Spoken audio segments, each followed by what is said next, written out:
Hi, welcome to Helen Ponton's video channel. I'm attorney Rachel Cheek. And I'm Kerry Baker, an agent.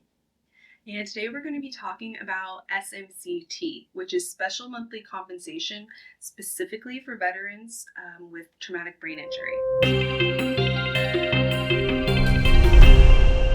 Hey, Nate here, Helen Ponton's video guy. You know, the face you love, the voice you enjoy, and the information that you want to hear. Except this time I'm interrupting your video to tell you about something really cool that we just started doing here at Helen Ponton, completely free. We have a whole course that'll take you through the filing process from beginning to end that you can do on your own, and at the end you get a certificate of completion. It's got all the information in written and video form that you need to be able to file your VA disability benefits claim. Do not wait. Go ahead and click the link in the description right now to take our brand new VA disability filing course. You're not going to want to miss it. Back to the video. So, SMC-T. This is a deep topic. We get a lot of questions about this from veterans who have a TBI and who may be rated 100%. There's a lot of things to know about SMC-T. You may be rated 100%. You may have a TBI. That does not mean that you're entitled to SMC-T. To understand SMC-T, you kind of need to understand SMC in general. So SMC stands for Special Monthly Compensation. It's generally understood as rates above the 100% rate. SMC-T is equal to SMC at the R2 rate, which is the highest rate paid by VA. It's upwards of what? Over $8,000, I would say $9,000 a month. I'd say probably top 9,000, certainly after the January 1st pay raise. So VA is not going to grant a benefit like that very easily. And one of the things I tell a lot of people who are applying for SMC-T, who might be at 90 or 100%, is that you need to establish SMC at the regular aid and attendance rate first. Because if you can't get regular aid and attendance, which is at the SMC-L rate, you're never going to get to SMC-T. So you can't just jump straight from one to the other. So, anything you want to add? Yeah, let's go into the difference between SMC-L, just regular aid and attendance benefits, you might have heard it called. And that's when a veteran is unable to perform their activities of daily living independently, or they need protection from themselves or from their own environment. For an example would be a veteran who has dementia and can't use the stove because he may forget to turn it off. So that is the regular SMC level, the types of things that you're not able to do your everyday activities without assistance. But when we're getting into SMC-T, like Kerry said, this is a huge payment. So these are veterans who need very special cases. So not only do you have to qualify, as Kerry said, for regular aid and attendance, SMC-L, but you have to show that because of your TBI, you are disabled so severely that if you did not have regular aid and attendance, you would need to be in an institution, a nursing home, VA domiciliary, some other sort of program. That probably leads to a few other really good points. So, let's back up and say why was SMC-T created? Okay, it was created because a lot of veterans with a severe traumatic brain injury could have been just as disabled, I say collectively, if that's the right word, as someone getting SMC R1 or R2, okay, but that would have never qualified for the would have never met the statutory requirements for SMC R1 or R2. And I'll give you an example. For R1, right, which is about the most veterans who are severely disabled are going to reach. Right, you need 2 rates of SMC-L through N, right, and that gets you to SMC-O. Yeah. So in other words, if you had 2 rates of SMC-L, that's going to get you to SMC-O. one of those needs to be aid and attendance at the regular level, then you go to R1. Okay, that's not an easy thing to get. So let's say you have a mental disability, like Rachel said, you need protection from your own environment. Right? You can't be left alone. Not so much because you can't go to the bathroom on your own or you can't bathe on your own, which are needs of daily living and do qualify for ANA, but the sort of the alternate criteria is if you can't protect yourself. All right, so if you're a danger to be left alone. So say you have a mental disability that's severe, that's going to get you one rate of SMCL. Another rate of SMCL, for example, would be loss of use of both legs or amputations below the knee. All right, bilateral amputations or bilateral loss of use. That also is a rate equal to L. So in order to get to R1 in that situation, a veteran would have to have loss of use of both legs, resulting in SMCL, and need aid and attendance for a completely separate service-connected disability so severe that they couldn't be left alone. All right, in that scenario, you're going to go to SMCO.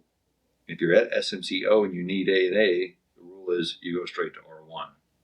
But even then, you're not at SMC R2, right? Take that same veteran who needed ANA and had loss of use of both legs. If the aid and attendance is not provided by a licensed healthcare practitioner, almost like a live-in nurse, and I'm kind of summarizing here, we're not quoting from the regulation. But even then, you would have to have one of those type of people doing the aid and attendance, or else you don't qualify for R2. We'll do an example, maybe. So this is the case where, in case such as a veteran's wife might be a licensed nurse and say that they might have IVs or catheters that need replaced and flushing and cleansing. That's not something that just an average person is going to know how to do without either being specially trained, like as a nurse or another medical professional, or receiving instruction from a doctor. It's not just getting someone to and from the different rooms in the house or preparing meals. It's going to be, for R2, you need that advanced medical knowledge. Yeah, a really good point. But like regular ANA, I talked about going to the bathroom or bathing yourself. Apart from keeping yourself, free from danger, it just physical disabilities require you to need assistance in bathing, assistance in dressing, assistance in eating, assistance in attending the wants of nature. Those are activities of daily living that are going to get you to that ANA rate. And SMC-T came around because when the wars in Iraq and Afghanistan broke out, these veterans with severe brain injuries, right, could never qualify for that higher rate because they might not have had amputations or loss of use of multiple extremities. A good example is loss of use of all four extremities. That's going to get you SMCL for the legs, SMC-N or M for the arms. I don't know of anybody that has loss of use of all four extremities that doesn't also need ANA. That's going to get you to R1, not necessarily R2. Remember, SMC-T pays at the R2 rate. So you think about that, and if you had to meet those statutory requirements plus have a traumatic brain injury, you'd almost never get there. Mm-hmm. But somebody with a severe brain injury could be just as disabled, need just as much assistance, but not have those statutory requirements of amputations or loss of use. So they could be just as disabled, but they never would have reached to R1 or R2. That's why Congress come up with SMC-T. So you don't have to have all those amputations. If you do, that helps, probably going to help you get to that level. But that's why, with that traumatic brain injury, you're usually going to have a lot of neurological disabilities. They're going to almost equate to those other levels, and that's going to help you get to the ANA rate. And if you're at the ANA rate, SMCL, because of the TBI, and it doesn't have to be solely the TBI, but the TBI does have to be a big aspect of it. Then, as Rachel said, you need somebody beyond that, helping with the bathroom, helping with the dressing, where they require actual medical training, changing catheters or IVs. That's going to be the key to get over to that would be the key to get to the R2 rate. It's also the key to get to the SMC-T rate. But again, you can't get there. You don't establish aid in attendance. Go ahead. No, aid in attendance is definitely the main thing that you need to show. One important thing if you are applying for SMC-T, a very important thing that needs to be in the record in order for a grant, specifically needs to be stated, we mentioned before, that if the veteran did not have their caregiver providing the daily aid and attendance, they would have to be in an institution or under care by professionals. And again, it's not necessarily that advanced medical conditions that you would need someone with advanced knowledge to treat you, but it's for veterans who are so disabled by their TBI that they literally have to have someone with them, all the time.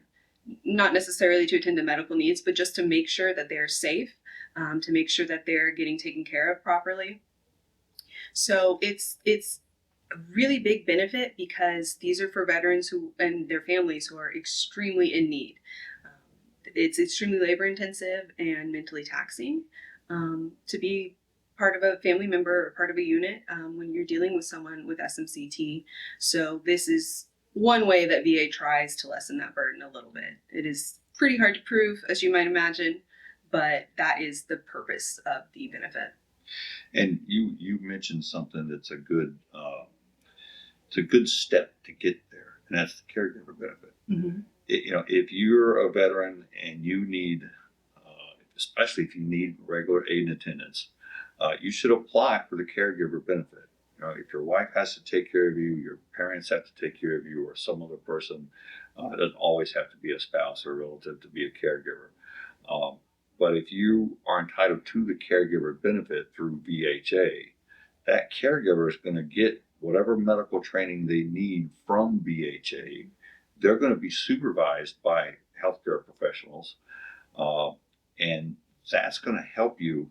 If you've established aid and attendance and you need that caregiver, and you've been granted access to that benefit, that's going to help you get to that R2 or SMC-T rate. That's great evidence to have on the record. And so that program is through VHA, the healthcare system, whereas aid and attendance or SMC-T is going to be paid by VBA, which is the benefits side. There's a little overlap. Obviously, it's the VA, so they can kind of see both sides, but they are two different processes. And one good thing about getting the caregiver benefit, in addition to the compensation for the brain injury, especially if you're at A&A, is you might not qualify for the SMC-T still, but that caregiver benefit is going to compensate. If it's your spouse that had to stop work, that caregiver benefit is going to compensate your spouse up to $2,000, or I don't remember the max amount, but it's it's going to make up for some of that if you aren't able to qualify for the SMC-T. And if you're at the A&A rate, it's already $4,000 some odd dollars a month. So if your spouse is getting another $2,000 a month, and I'm just using raw figures there, to take care of you, if you can't get to the SMC-T rate, then you're almost at that same level of compensation collectively, but not quite. Yeah. Okay. And yeah, essentially if you don't get this SMC-T, if you don't meet that extremely high standard, it's like you kind of have to patchwork together the benefits that you can get. So there's obviously a lot more here in the topic that we could talk about. This is just a very, very brief overview. If y'all have any questions you'd like us to answer, comments, please let us know. We're always happy to address different topics.